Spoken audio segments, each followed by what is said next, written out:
नमस्कार. मी स्वाती तुमचं आपल्या टेस्टी किचनमध्ये खूप खूप मनापासून स्वागत करते. महाराष्ट्र बेंदूर जवळ आला आहे.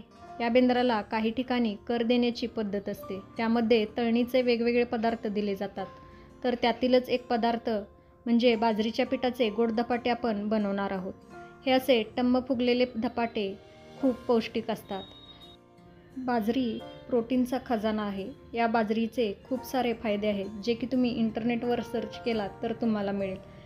प्रोटीनने भरपूर असलेल्या या बाजरीचे पदार्थ सहसा बनवलेही जात नाहीत आणि खाल्लेही जात नाहीत. पण असे जर तुम्ही गोड धपाटे बनवलात तर ते सर्वजण आवडीने खातील. बनवायला एकदम सोपे आहेत. चला तर वेळ न घालवता या रेसिपीला सुरुवात करूया. तर आज आपण इथे सुरुवातीला यासाठी काय काय साहित्य लागणार आहे ते बघणार आहोत. त्यासाठी आपल्याला इथे 2 वाटी बाजरीचं पीठ लागणार आहे. आता या 2 वाटीसाठी मी इथे 4 चमचे गव्हाचं पीठ घेतलेलं आहे. त्याच वाटीने मी इथे 1 वाटी चिरलेला गूळ घेतलेला आहे. चवीनुसार मीठ, 1 चमचा सुंठ पावडर, 1 चमचा वेलची पावडर, थोडी खसखस मी इथे घेतलेली आहे. त्याचबरोबर मी इथे थोडं तूपही घेतलेलं आहे. इथे आपल्याला पोहे खायच्या चमच्याने 1.5 ते 2 चमचे तूप घ्यायचं आहे. तुपाचं थोडं जरी प्रमाण जास्त झालं तर हे धपाटे तळताना तेलामध्ये विरघळतात. त्यामुळे फक्त 1.5 ते 2 चमचे तूप आपल्याला इथे घ्यायचं आहे. पोहे खायचा अगदी छोटा चमचा असतो, त्या चमच्याने तूप घेतला तरीही चालेल. आता आपल्याला सुरुवातीला गूळ विरघळून घ्यायचा आहे. त्याकरता मी इथे एक सॉसपॅन घेतलेला आहे. यामध्ये हे सर्व गूळ मी ओतून घेते. इथे तुम्ही गुळाऐवजी गूळ पावडर वापरला तरीही चालेल. आता यामध्ये त्याच वाटीने मी अर्धा वाटी पाणी घालून घेते. याच वाटीने मी सर्व साहित्य मोजून घेतलेलं आहे. आता जर तुमच्याकडे वेळ असेल तर तुम्ही हा गूळ असंच वितळून घेऊ शकता. पण वेळ नसेल तर हे गॅसवरती ठेवून मंद गॅसवरती सतत हलवून आपल्याला गूळ वितळून घ्यायचा आहे. आता हे पॅन मी गॅसवरती ठेवून देते. गॅसची फ्लेम मी ऑन केलेली आहे, पण ती एकदम मंद आहे. आता मंद गॅसवरती हे सतत हलवून मी हे गूळ वितळून घेते. आपल्याला गुळाचा पाक वगैरे बनवायचा नाही, तर फक्त गूळ आपल्याला वितळून घ्यायचा आहे. इथे मी मंद गॅसवरती सतत हलवून हे गूळ वितळून घेतलेलं आहे. तुम्ही बघू शकता. फक्त आपल्याला गूळ वितळून घ्यायचं आहे. आता मी गॅस बंद करते आणि हे पूर्णपणे थंड करून घेते. हे पूर्णपणे थंड झाल्यानंतरच आपल्याला धपाटे बनवायला घ्यायचं आहे. आता हे मी बाजूला ठेवून देते आणि याला पूर्णपणे थंड करून घेते. हे थंड झाल्यानंतरच आपण धपाटे बनवायला घेऊयात. आता आपण धपाट्यासाठीचं कणिक मळून घेऊयात. त्याकरता मी इथे परातीत 2 वाटी बाजरीचं पीठ घेतलेलं आहे. त्यामध्येच मी 4 चमचे गव्हाचं पीठ घालून घेते. नंतर चवीनुसार मीठ आणि जे आपण वेलची पावडर आणि सुंठ पावडर घेतलेली आहे ती सर्व यामध्ये घालून घेते. त्याचबरोबर आपण इथे जी खसखस घेतली होती त्यातील थोडी खसखस मी यामध्ये घालून घेते.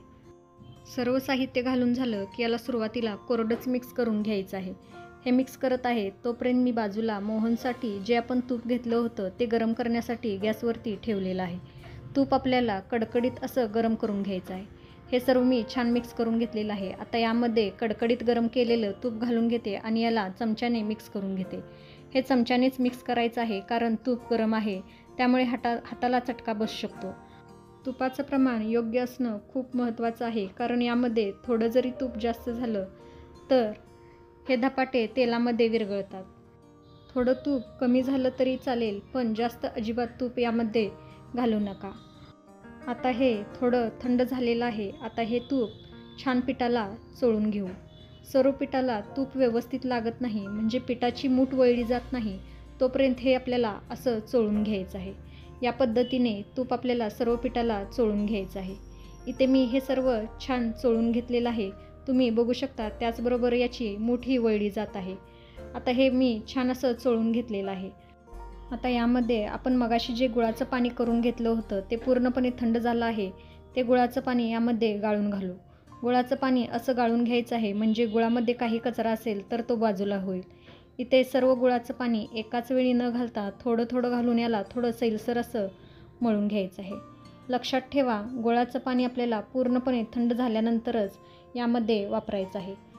एकाच वेळी गुळाचं पाणी न घालता थोडं थोडं अंदाज घेत यामध्ये पाणी घाला आणि याला छान थोडं सैलसर असं मळून घ्या. एकाच वेळी जर सर्व पाणी घातला तर हे पीठ सैल होण्याची शक्यता असते. त्यामुळे थोडं अंदाज घेतच यामध्ये पाणी घालून घ्या आणि याला थोडं सैलसर असं मळून घ्या. यामध्ये थोडं जर पाणी कमी पडत असेल तर वरून तुम्ही नॉर्मल पाणी यामध्ये थोडं घातला तरीही चालेल आणि थोडं पाणी गुळाचं पाणी शिल्लक राहत असेल तर ते तसंच ठेवून दिला तरीही चालेल.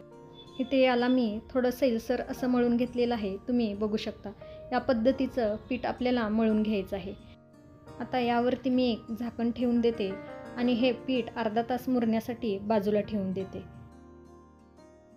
इथे हे मी पीठ अर्धा तास छान असं भिजवून घेतलेलं आहे. आता हे पीठ आपल्याला अजून थोडा वेळ असंच मळून घ्यायचं आहे. इथे आपण थोडं सैलसर मळलेलं होतं.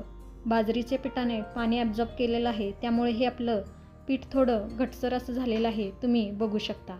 आता याला अजून आपल्याला थोडा वेळ असंच मळून घ्यायचं आहे. एकाच वेळी जर सर्व मळणं शक्य नसेल तर या कणकेतील थोडं पोर्शन घेऊन जसं आपण भाकरीला कणिक मळून घेतो त्या पद्धतीने याला आपल्याला मळून घ्यायचं आहे. यामध्ये थोडा चिकटसरपणा येत नाही तोपर्यंत आपल्या याला असं मळून घ्यायचं आहे. आपण भाकरीसाठी जसं कणिक तिंबून घेतो किंवा मळून घेतो त्याप्रमाणे आपल्याला हे मळून घ्यायचं आहे. हे मी मळून घेत आहे तोपर्यंत तुम्ही टेस्टी किचनला अजून सबस्क्राईब केला नसेल तर प्लीज सबस्क्राईब करा. त्याचबरोबर बाजूचं बेल आयकॉन हे दाबा. त्यामुळे माझी रेसिपी जेव्हा अपलोड होईल त्याचं सगळ्यात पहिला नोटिफिकेशन तुम्हाला मिळेल. हे मी छान असं मळून घेतलेलं आहे. याचा एक गोळा करून घेतलेला आहे. आता हा गोळा आपल्याला लाटून घ्यायचा आहे. त्याकरता मी इथे पोळपाट घेतलेला आहे. पोळपाटवरती हा गोळा ठेवायचा आहे आणि याला आपल्याला छान असं थोडं जाडसर असं लाटून घ्यायचं आहे. बाजरी असल्यामुळे या लाटताना याच्या थोड्या कडा चिरतात, पण घाबरायचं नाही. हे चिरलेल्या कडा आपल्याला हाताने अशा दाबून घ्यायच्या आहेत आणि याला परत आपल्याला लाटून घ्यायचं आहे. मी व्हिडिओत दाखवत आहे त्याप्रमाणे इथे आपल्याला कडा आतल्या बाजूला दाबून घ्यायचे आहेत आणि याला परत लाटून घ्यायचं आहे. हे जर पोळपाटला चिटकत आहे असं जर तुम्हाला वाटत असेल तर याला थोडं तूप किंवा तेल लावून तुम्ही लाटून घेऊ शकता. आता याला मी थोडं जाडसर असं लाटून घेणार आहे. इथे मी हे थोडं जाडसर असं लाटून घेतलेलं आहे. तुम्ही बघू शकता. आपण छोटे धपाटे बनवणार आहोत. त्याकरता घरातील एखादी वाटी किंवा डबा घ्यायचा आहे आणि त्याने हे धपाटे असे कट करून घ्यायचे आहेत. एकाच वेळी 3 किंवा 4 धपाटे आपले बनून तयार होतात. आता उरलेलं बाकीचं जे कणिक आहे ते आपल्याला असं काढून घ्यायचं आहे. आता इथे तुम्ही बघू शकता आपले किती मस्त छान असे धपाटे तयार झालेले आहेत. या जाडीचं मी याला करून घेतलेलं आहे. यापेक्षा पातळ तुम्हाला हवं असेल तर तुम्ही करून घेऊ शकता. फक्त खूप पातळ हे लाटून घेऊ नका. आता हे मी धपाटे एका प्लेटमध्ये काढून घेते आणि याच पद्धतीने बाकीचे धपाटेही मी लाटून घेणार आहे. आता उरलेलं हे कणिक आपल्याला गोळा करायचं आहे. याला परत थोडं मळून घ्यायचं आहे आणि याला परत लाटून याचे आपल्याला परत धपाटे करून घ्यायचे आहेत. आता आपले धपाटे तयार झालेले आहेत. आता आपण हे धपाटे तळून घेऊ. त्याकरता गॅसवरती मी तेल आधीच गरम करण्यासाठी ठेवलेलं होतं. तेल आपल्याला छान असं गरम करून घ्यायचं आहे. इथे तेल मी छान गरम करून घेतलेलं आहे. आता यामध्ये मी एक धपाटे सोडून घेते आणि याला उलटून पलटून हे दोन्ही बाजूने छान असं तळून घेते. धपाटे तेलामध्ये सोडल्यानंतर झाऱ्याच्या साहाय्याने याच्यावरती तेल उडवायचं आहे आणि हे धपाटे आपल्याला छान असे तळून घ्यायचे. धपाटे तेलामध्ये सोडताना गॅसची फ्लेम हाय ठेवायची आहे आणि धपाटे तेलामध्ये सोडून झाल्यानंतर गॅसची फ्लेम मीडियम करून हे धपाटे आपल्याला छान असे तळून घ्यायचे आहेत. इथे हे एका बाजूने छान असं तळून झालेलं आहे. याला उलटून घेते आणि दुसऱ्या बाजूनेही हे मी छान तळून घेते. इथे तुम्ही बघू शकता याचा रंग किती सुरेख आलेला आहे. त्याचबरोबर हे टम्म असं फुगलेलं आहे. आता हे धपाटं माझं तळून झालेलं आहे. आता हे मी काढून घेते आणि याच पद्धतीने मी सर्व धपाटे करून घेणार आहे. लक्षात ठेवा, धपाटा तेलामध्ये सोडत असताना आपल्याला गॅसची फ्लेम हाय ठेवायची आहे आणि सोडल्यानंतर गॅसची फ्लेम मिडियम करायची आहे आणि यावरती तेल उडवून हे धपाटं आपल्याला दोन्ही बाजूने छान असं तळून घ्यायचं आहे. एका बाजूने तळून झाल्यानंतर याला पलटून घ्यायचं आहे आणि दुसऱ्या बाजूनेही याला छान असं तळून घ्यायचं आहे. हाही माझा धपाटा तळून झालेला आहे आणि किती टम्म फुगलेला आहे तुम्ही बघू शकता. रंगही एकदम सुरेख असा आलेला आहे. याच पद्धतीने मी सर्व धपाटे तळून घेणार आहे. हे तयार झाले आपले बाजरीचे गोड धपाटे. किती सुंदर दिसत आहे तुम्ही बघू शकता. चवीला तर एकदम मस्त लागतात. असे हे गोड धपाटे तुम्हीही बनवा आणि मला कमेंट करून सांगायला विसरू नका. आजची रेसिपी आवडली असेल तर प्लीज लाईक करा, जास्तीत जास्त लोकांपर्यंत शेअर करा. परत भेटू अशाच एका छानशा रेसिपीसोबत. तोपर्यंत मस्त खा, टुमटुमीत राहा. Bye bye. Thanks for watching.